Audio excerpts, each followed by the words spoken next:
लोहे की दुकान में अपने पिता के साथ काम कर रहे एक बालक ने अचानक ही अपने पिता से पूछा, पिताजी, इस दुनिया में मनुष्य की क्या कीमत होती है?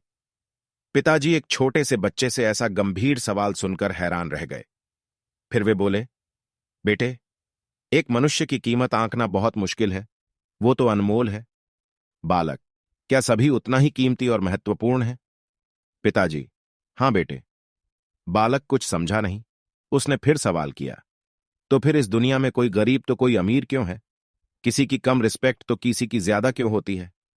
सवाल सुनकर पिताजी कुछ देर तक शांत रहे और फिर बालक से स्टोर रूम में पड़ीढ़ा एक लोहे का रॉड लाने को कहा। रॉड लाते ही पिताजी ने पूछा, इसकी क्या कीमत होगी? बालक, 200 रुपये। पिताजी, अगर मैं इसके बहुत से छोटे छोटे कील बना दूं तो इसकी क्या कीमत हो जाएगी? बालक कुछ देर सोचकर बोला, तब तो ये और महंगा बिकेगा, लगभग 1000 रुपये का। पिताजी, अगर मैं इस लोहे से गड्ढी के बहुत सारे स्प्रिंग बना दूं तो? बालक कुछ देर गणना करता रहा और फिर एकदम से उत्साहित होकर बोला, तब तो इसकी कीमत बहुत ज्यादा हो जाएगी। फिर पिताजी उसे समझाते हुए बोले, ठीक इसी तरह मनुष्य की कीमत इसमें नहीं है कि अभी वो क्या है, बल्कि इसमें है कि वो अपने आप को क्या बना सकता है। बालक अपने पिता की बात समझ चुका था।